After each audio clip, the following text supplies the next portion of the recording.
truth will come out. I think there are a lot of people who are determined, that this Columbus myth is going to be blown up. I call it the 500-year-old lie. Yes, well, that's exactly what it is. And they tell the same lie all over the world, though, the powers that be.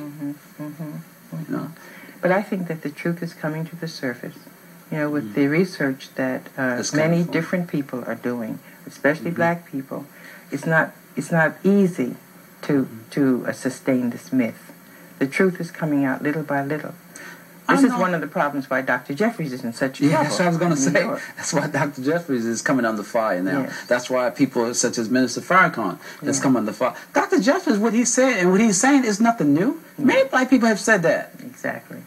And know the truth. There was a Jewish gentleman who came out, I think it was in the Capitol Spotlight some weeks ago, and supported and said, well, what Dr. Jeffries is saying is right. But they ignore that. Exactly. They don't want to hear that. Exactly. Many Jewish historians have told the truth about, what happened. And Dr. Jeffries is only telling the truth. But you see, Dr. Jeffries is being made a scapegoat because of the push for multicultural or Afrocentric education in the schools. I mean, if the truth comes out, everything is upset. Yeah, everything is turned over. Everything is turned upside down.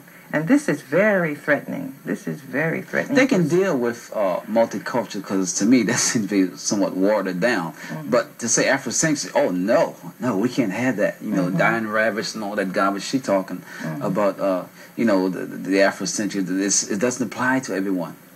Well, I think that all cultures need to have their cultures, in the light, like the Europeans have had their cultures, for 1,000 years, in the light. I think that all of us have had a contribution to make. That's and right. Everybody ought to know about that contribution. Right. And I think that we are well within our rights to say we were the first real civilization, and all civilizations came after us and learned from us. And math and science came from us. We have the right to say that because it's true. It is true. It is true. And the historians know it. They talk about 10,000 years.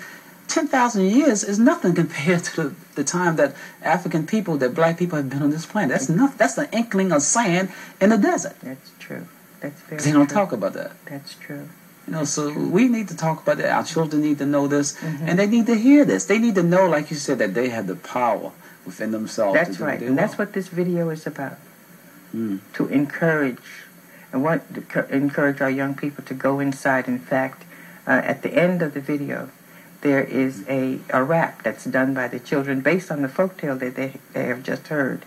And one of the words that was used to help the slaves to remember that they once were able to fly was Kunkunkuyali. Kunkunkuyali. And so the children start out by singing Kunkunkuyali. Go inside and get what you need.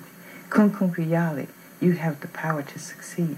And this is something that I want every black child in this country, in the Caribbean and Africa, to be able to sing. Kunkunkuyali, Kunkunkuyali, go inside and get what you need. Kunkunkuyali, Kunkunkuyali, you have the power to succeed. And that's what this video is about. And I hope that children everywhere will certainly see and enjoy what you're saying. Why is it important that we have the kind of images that accentuate our own culture?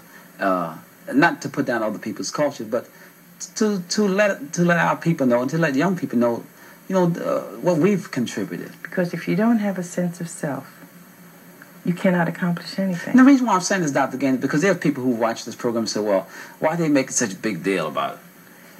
Because our people, for the big part, have lost a sense of self, especially our children.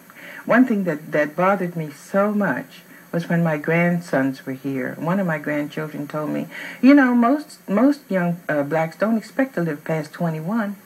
Well, if you don't expect to live past 21, then life is not important. That's why you can take a machine gun and machine gun down other people, because life is not important. Can you imagine thinking that you are not going to survive past 21? And you put that in your mind? Yes. Wow. And he lives in Crown Heights, Brooklyn, where he hears this all the time.